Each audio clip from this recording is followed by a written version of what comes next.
Hello, good afternoon, and welcome to episode 64 of Talking Asperger's with Andrew. My name's Andrew Marsh, and I have Asperger's syndrome. I was diagnosed 7.5 years ago when I was 51, and everything fell into place. Everything made sense of why I behaved in a certain way, why things happened the way that they did, and why I did or didn't get on with people in family, friends, through school, work, and college. And what I now do is I work with employers to help them better manage people like me, people who are autistic with Asperger's syndrome, how to better manage them in the workplace.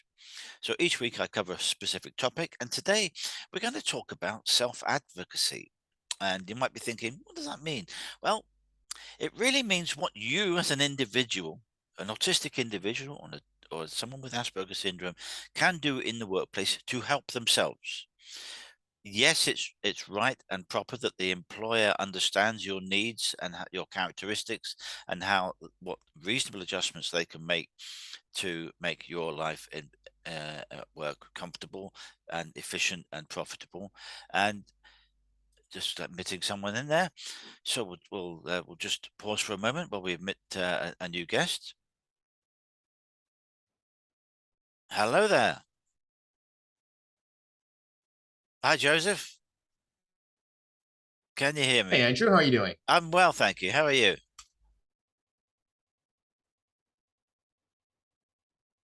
Are you okay? I'm good. Yourself? Yeah, fine, thanks. Fine, thanks. I was just making a start, so are you okay with me just doing a very quick recap and carrying on? Sure, absolutely. Thank you. So, as I just said there, today we're talking about self-advocacy and what you as an autistic individual can do to help yourself in the workplace. Yes, there are things that an employer should do, and we've covered those, talking about reasonable adjustments and how they should manage people with Asperger's. But this is a little bit different today. We're talking about what you as an autistic individual, someone with Asperger's syndrome, can do to help yourself. And there's a lot that you can do.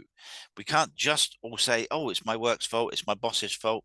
There are things that you can do that are sensible, simple things that can help you be understood, help you communicate with those around you, your boss, your team members, so that you don't get overwhelmed. You understand where you fit in the scheme of things, and you keep good records of what is going on. And so I'm going to go through a few handy tips then, and then we'll perhaps ask Joseph if he wants to jump in and see if he's got any other comments he wants to make. So,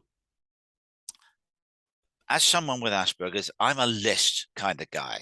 I like making lists because when you're sitting there thinking, what have I got to do this week in my work? And you might think, I've got this, I've got this, I've got that. Make a list. Just simple thing. Just get a sheet of paper, make a list. Don't worry initially about where the priorities are. Just make a list of what are the things that you've got to do this week and sit and think about them for a minute or two. You may have one or two of those items on your list that your boss said they want you to do by Tuesday or Wednesday, so you can prioritize that. And having a list focuses you on what you need to do, and then you could then prioritize what you need to do first, second, third, and what can slip further down the ladder as need be. So that's a way of you taking control of what you're doing rather than thinking, I've got 10 things to do. What happens if you get befuddled by that is you think too much about having 10 things to do and you don't do any of them well. So the thing to do is make your list, to have your priorities. And if you're not sure about your priorities, discuss it with your boss and say, I've got these things to do this week. Which ones would you like me to do first? Which is most important that we deal with first? And so that way you're having the conversation with your boss, you're understanding what you need to do, and they will help you sort your priorities so that you do the one thing and you do it well and you do it first. Because however good a neurotypical person is, or anyone is, you can only do one thing at once. I have yet to meet someone who can do two things at once. So, you can only do one thing at once. So do that one thing, do the top priority, do it well, and understand what you need to do. And then gradually work your way down the list, because there may be some things that crop up on Wednesday. For example, your boss might say, we've got something new that's come in and I need to move this up the list of priorities. So this is going to be priority 2, with finish what you're completing now, and then we'll look at this other item. So having your list, having an understanding of what you needed to do, when it's to be done by, put your dates, always have dates by when things to be done by. And if you have 3 or 4 items that are there to be done, but don't really need to be done this week or next week. Just put them at the bottom of the priority list because they're not that significant at the moment. So you don't need to worry about those. So you can take those 3 or 4 things off your list in terms of priorities, and you can focus on that one thing. Another good thing that I do, it's associated with this, but it's having checklists. If you're given a task to do and there's more than one element to that task, have a checklist. What 6 things do I need to complete in this task? And again, just as we've just done, have a priority. This one is the most important. I need to spend more time on it. This one is the second most important, so that when you prepare what you're doing for your boss, whether it's a report or a deliverable item, you'll have them in the level that's of importance, the most important first, and so on. So that, and you keeping a checklist of that, you know where you are with it. Yes, I've done item 1, I'm working on item 2. Tick it off on your checklist, done by, and just put a little date. Doesn't need to be a checklist that you share with anyone, but if you're having a meeting with your boss about talking about how things are going, certainly it's an ideal opportunity to have your checklist and say, I've got my checklist. These are what I think I'm doing, and these are when I'm doing them by, because that shows your boss that you're taking responsibility for what you're doing. You're understanding that you have items of work that you need to do, and that you're being positive and proactive in how you manage those things, rather than just, here's a thing, you've got 3 hours to do it, give it back. Here's another thing, you've got 2 hours to do it, give it back. You're taking responsibility for what you're doing, and you're having ownership for that. And that brings with it certain pleasures in work. You're at work for a lot of time. We work for 40 years. So you've got to enjoy what you're doing. And by taking ownership of what you're doing and then delivering it well, you're going to get positive feedback from your boss, and they're going to then perhaps give you more responsibility because your self-management is positive. You're taking positive steps to act on how you're doing your work, and keeping lists and checklists is one of those key things to do. One of the other key points that I just want to make before we open it up to Joseph, and that is when given instructions. Quite often when you're given instructions by your supervisor, it will be in a meeting or just pop into my office for 5 minutes. I want you to do bang, bang, and bang. And they don't give you written instructions. They don't make clear what they're asking you to do. They'll just say, go and do that. This is where, if you haven't been given written instructions, your first step is to stop, is to write an email. We usually do emails these days. Write an email to your boss saying, further to our discussion today, I confirm you have asked me to do this, this, and this, and these are the activities that I'm required to do, and they are to be done in this priority by a certain date, and you may have different dates for those 3 things. Please confirm that I've understood your instructions correctly, and you send that email.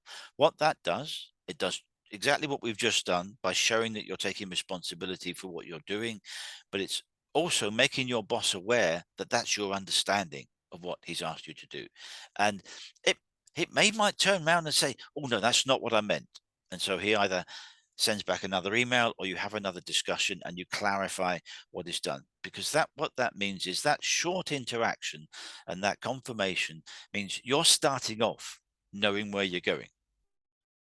Your boss knows where you're going and what you're doing as well, so that there's an agreement, there's an alignment of objectives. That's a horrible phrase that was once used to me 25 years ago, alignment of objectives, but it's true.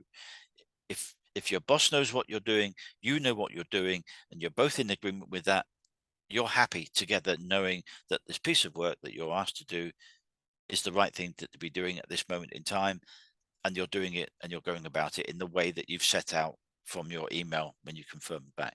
So there's lots of little tidy tips and hints that you can do around those 3 things, but those are 3 of the major things about self-advocacy: taking responsibility, keeping others around you informed of your understanding of what you're doing, and keeping your list. So I'm just going to open it up to Joseph and see if he's got any things he wants to add to what we've talked about so far. Joseph, good to have you on board. Thank you, Andrew. It's great to be here. Finally managed to make one of your sessions. So those are fantastic 3 great advice that you've given. And let's see here. The first one, lists. I would say out of that list, the goal would be to choose the top two or three that you want to get for that day. Yeah. So if you have a list of 10, fantastic, but realistically prioritize that list and see what is actually you're going to get done. And when you take a look at the top three or two, those are the top three or two things that I would say that need to get done that day. And if you accomplish those top two or three, you've accomplished your day. And then you take a look at that remaining list and say, okay, what are going to be the top two or three that I need to get done tomorrow? Yeah, absolutely. Completely agree. If you have a big long list that's got lots of things on it, that's fine, but you need to prioritize what you need to do. What can you actually do today? What can you succeed at? Because these things are having minor successes, or having, as you just said, having those two or three things and doing them well. That's a success. That's a plus point. That you get personal satisfaction from that. You'll get comfort from your boss knowing that, yep, Andrew's delivered those two tasks for me on the day. That's great. They then know that they can agree with you your priorities on the rest of your list, and off you go. So it's having small successes, having small wins are a great way of building team camaraderie, building a rapport with your boss, and that's a really important thing to build. It doesn't happen overnight, but having that, oh, Andrew's had two things to do, done those two things well, I'm happy with that. Your boss is going to be more relaxed about what they ask you to do the next day and the day after, because you had those two things to do, you've done them well. That's him got a tick box on those two items. They're going to have confidence that you're doing what they want you to do, and so you've got a win-win from that situation. So that's important. Yeah, yeah. And I would add to that as well is that you take a look at those top two or three things and what are you going to reward yourself with for accomplishing? Yes. Either you can do a reward one by one, or you can do a reward for at the end for all three. But in the end, you want to say that I've accomplished my lists, and this is my reward, and this is how I'm going to recognize myself. Agreed. That's important. It might be a simple thing like, just going to go out and get myself a cake or a pastry and come back and have a cup with my cup of coffee. That might be all that you need, but you're recognizing yourself that you've done this thing well, and it's important to give yourself a reward. I think that's very important. Um, and I agree with you there, Joseph. Yeah, definitely, definitely. Now remind me, the second point was it the calendar That's or check. It's about having checklists. checklist? Uh, Right. So with the checklist, you can combine the checklist with regards to the top two or three things on the list of checking it off. You can do a reverse checklist of saying, have I finished this task? Have I finished that task? You can also do a checklist of, listing the items that you need to organize, or how you're going to structure the things that you need mm, or your day for each item of those tasks. yeah, So let's say, for example, task number one, you need to do three or four things in order to get task number one done, right? So you need yeah, to check off, that I've accomplished, the first part of that list, the second part of that list, and that way you made sure that you have everything you need to accomplish that first task, and you do the same thing for the second and third task. yeah. I think checklists are work in another context, which we haven't discussed yet, but meetings. If you're having regular meetings with your team or with a client, generally there will be notes or minutes of those meetings, and there will be a list of actions on a company or the client, and a list of actions will then come down to individuals. One thing that I always did was when we were having regular meetings, I would go through last week's minutes, and I would go through, right, there was an action on us, there was an action on me, and I would say, how are we? Have we done that action?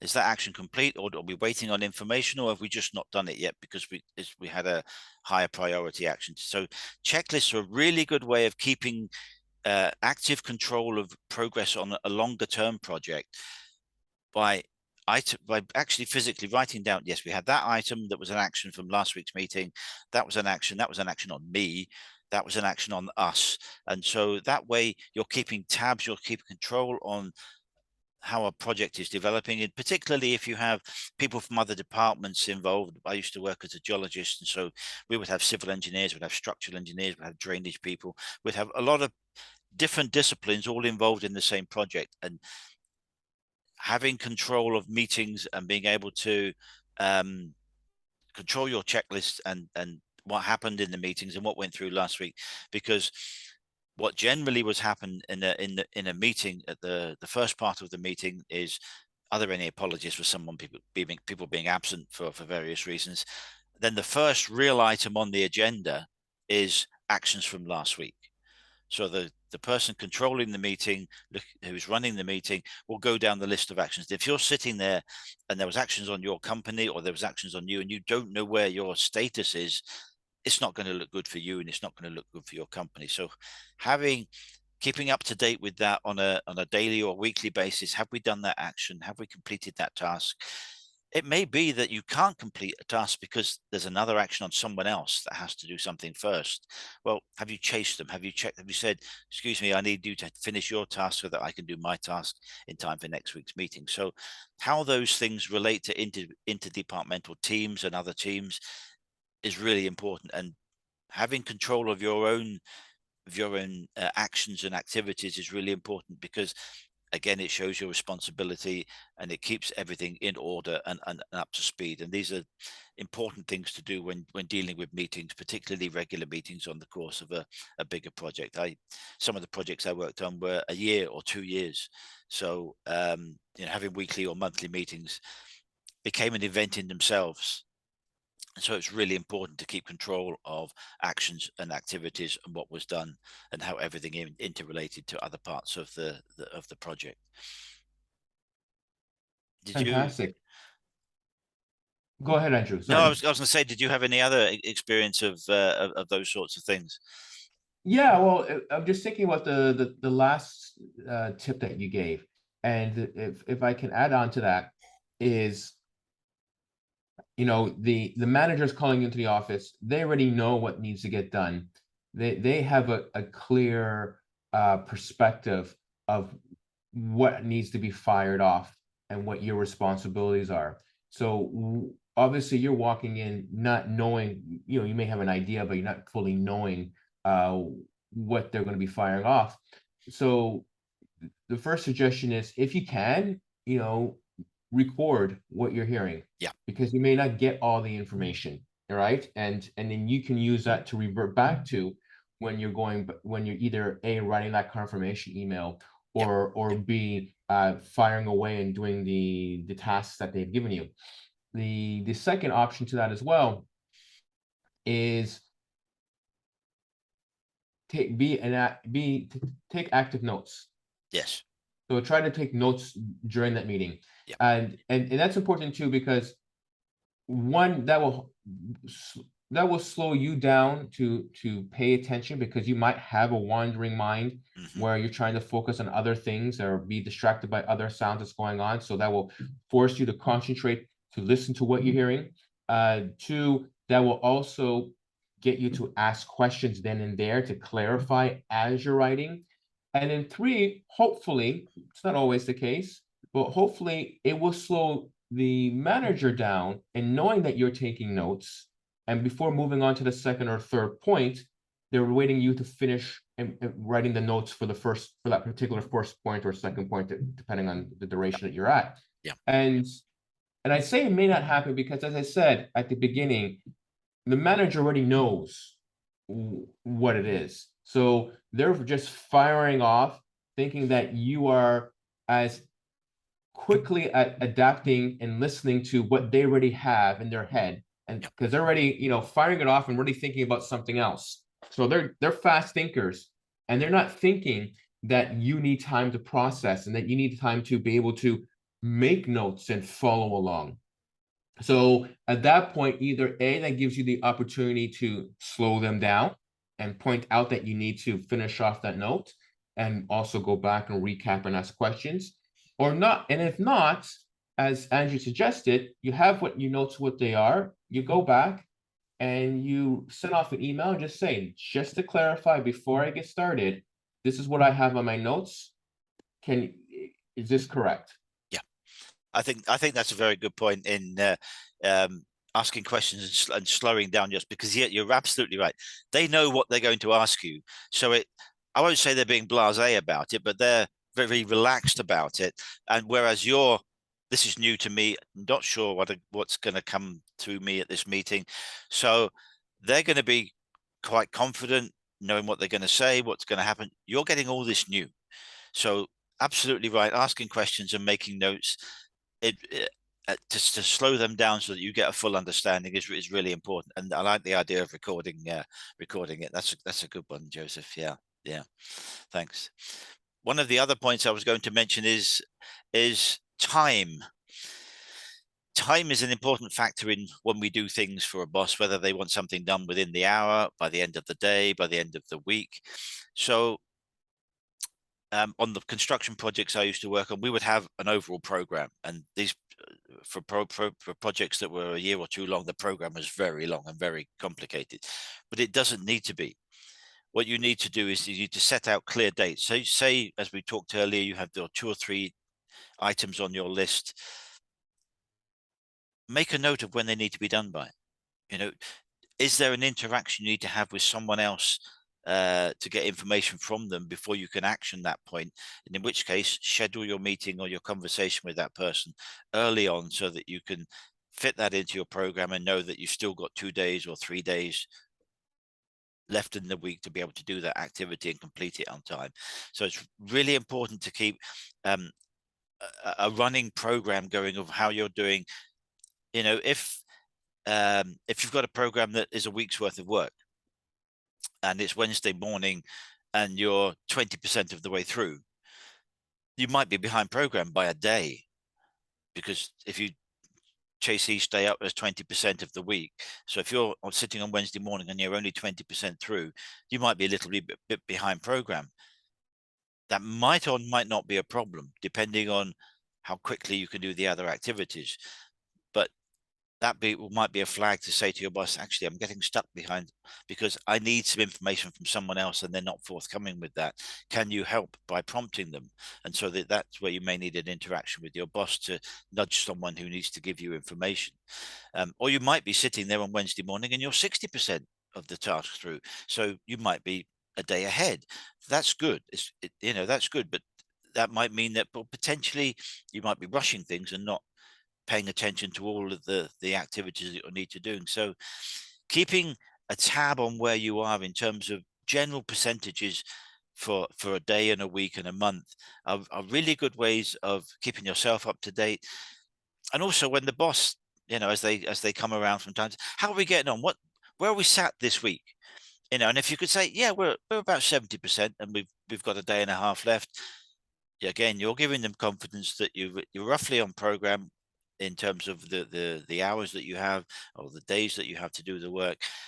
Again, it gives the boss confidence. Or say, actually, we're a little bit behind, but I know we can catch up.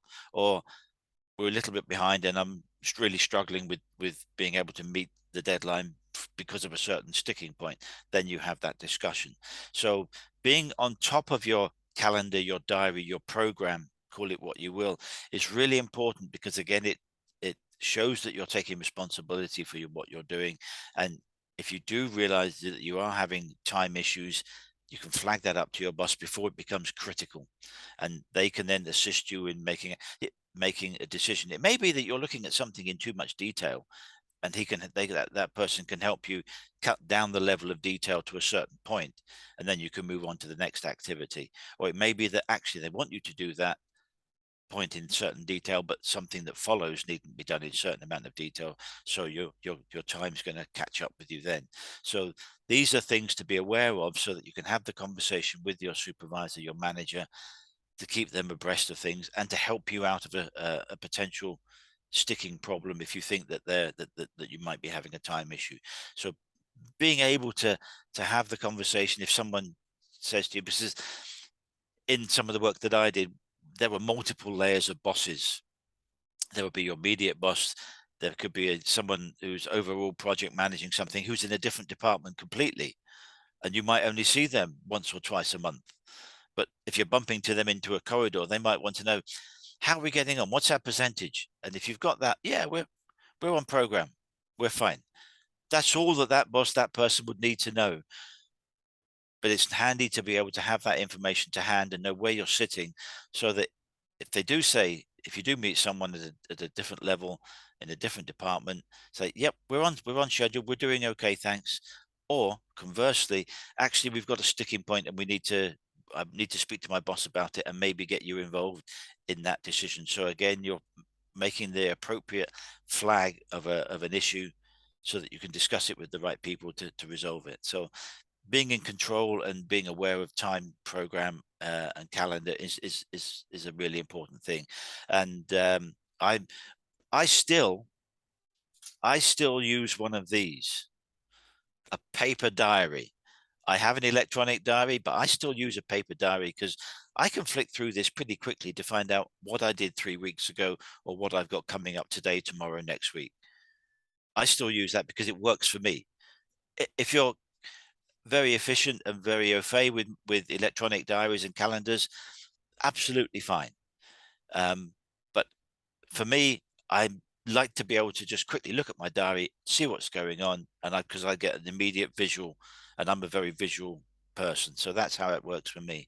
So yeah, diaries and calendars and progress statements are really important. How do you manage your program, Joseph? Are you an old-fashioned paper diary man, or are you an electronic calendar man? No, I'm a electronic calendar man. I have my Google Calendar, and I go by that to the best of my ability. And I think you're right. It's important to master your calendar and to try to have it visually displayed where you can look at it on a regular basis to know where you are on that calendar. And I think, it's also important to point out is what is a reasonable workload, Yes. and how much can you actually handle? And as you pointed out, rightly so, is you need to have a conversation with your manager and say, okay, this is what I'm currently working on. Where's the priority? And if there's too much on my plate, or there's a greater priority, then how can we delegate what I'm currently working on to somebody else so I can focus on that new priority? Without having that conversation, you're going to burn out, Yeah. and there's going to be conflict between you and your manager, with them expecting that you'll be able to juggle and make coffee and do backflips. Yeah, I agree. Um, Burnout can happen so easily. You don't realize it's happening. You're contracted to do 37 and a half hours a week. Then you find that, oh, just keep on, you're doing this and you're doing that. And you suddenly realize you're doing 42 hours a week. Then 2 weeks later, you're doing 45, 46, 47 hours a week. It's not sustainable. And you're absolutely right. Burnout happens. And what happens is you lose focus and you will start making silly little mistakes because you're just too stressed out about things. And you're right, whether it's a delegation issue or whether it's reducing the amount of time you're on certain things because of the level of detail. But those are really important. And that's another thing about self advocacy, is looking after yourself. You know, I know what burnout's like. I got there at the end of the credit crunch in 2009. Um, I was a complete wreck. I was absolutely burnt out. I was just a shell, and I still haven't fully recovered from that. I absolutely hit the wall and was no good to anyone. So self advocacy about how much you can do, it's really important, and you do need to stand up for yourself. If and sometimes that can be the worst thing, because the person or the situation that is causing you to be stressed and working long hours could very well be the boss that you need to go to say, I'm having stress problems. So because they could be piling too much onto you because they're getting pressure from other people. But you need to be able to stand up and say, actually, I can only do this certain amount this week. Let's prioritize what I need to be able to do and what I can do sensibly and efficiently.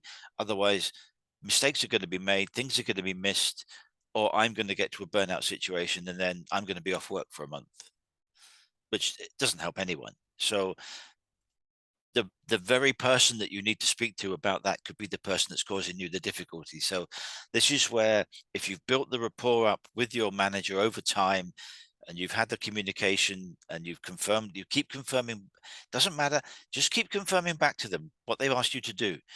They might get fed up with it, but please don't stop ever doing it, because you are confirming your instructions, what the time frame is, what you've been asked to do, and they actually will appreciate it. They just might not like getting 2 emails from you a day. Well, if that's what you need to do, then so be it.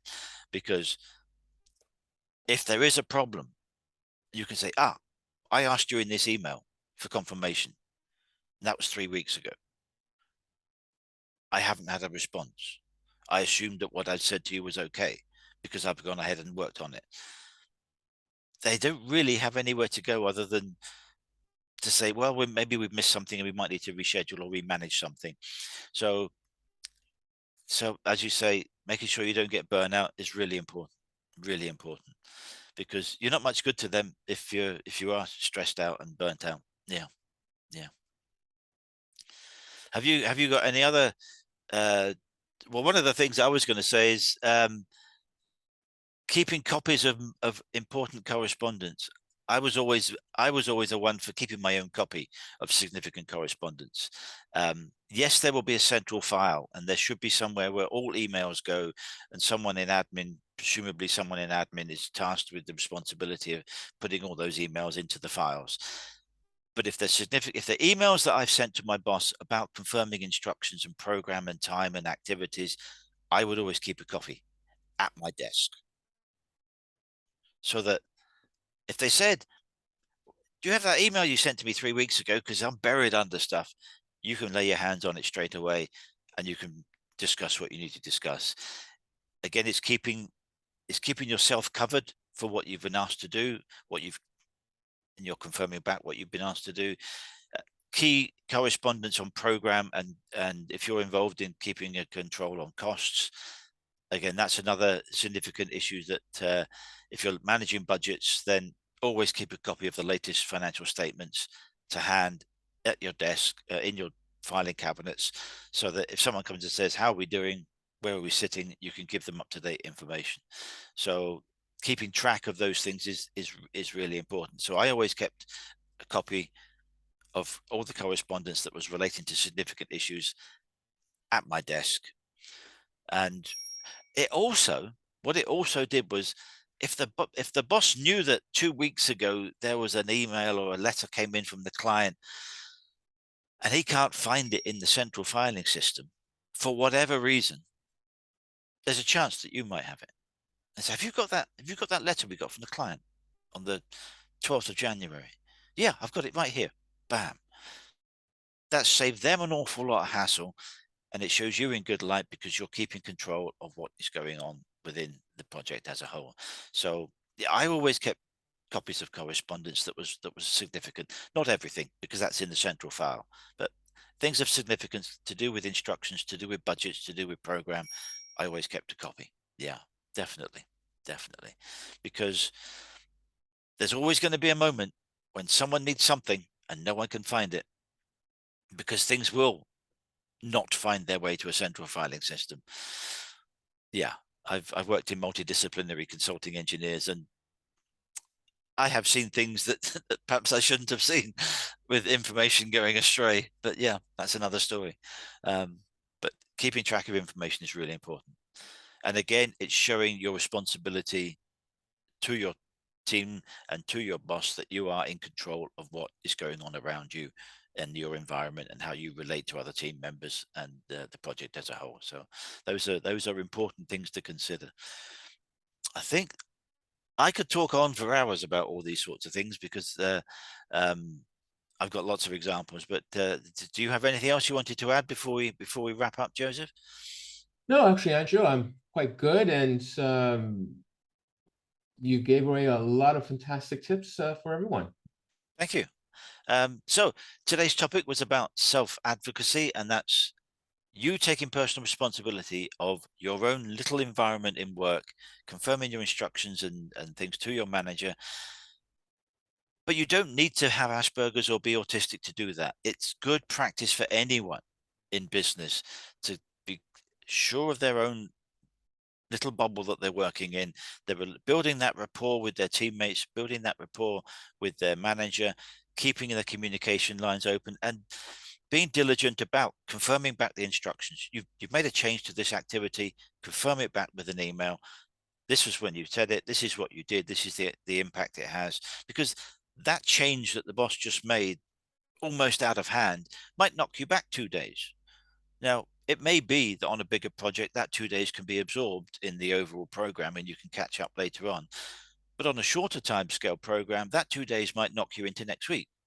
So the boss is going to need to know that actually, to make that change you've just asked of me, it's going to put us through to Tuesday or Wednesday next week. Is that acceptable to the team? Is that acceptable to you and to the client? So keeping your correspondence up to date with the changes and activities are really important things to do. So I'm going to wrap up by saying thank you very much for joining me, and it's a pleasure to see Joseph on the call today. If you do have any questions and you're watching this on replay about managing Asperger's syndrome or autism at work, then I'd welcome the opportunity to have a conversation with you. I offer a free consultation where we can sit down and just have a chat like Joseph and I have been having a chat today, to see how I can help you and whether I can help you with any tips and strategies and coping mechanisms to manage people with Asperger's better, or how to generally manage teams and how to get the best from all the members of your teams. So you can get hold of me on my website, which is aspergersmatters.com, or you can get me on LinkedIn at Andrew F. Marsh. You recognize my picture on my profile. And that's all I wanted to say today, other than to see you next week, which will be back at the regular spot of Wednesday afternoon at 3 o'clock.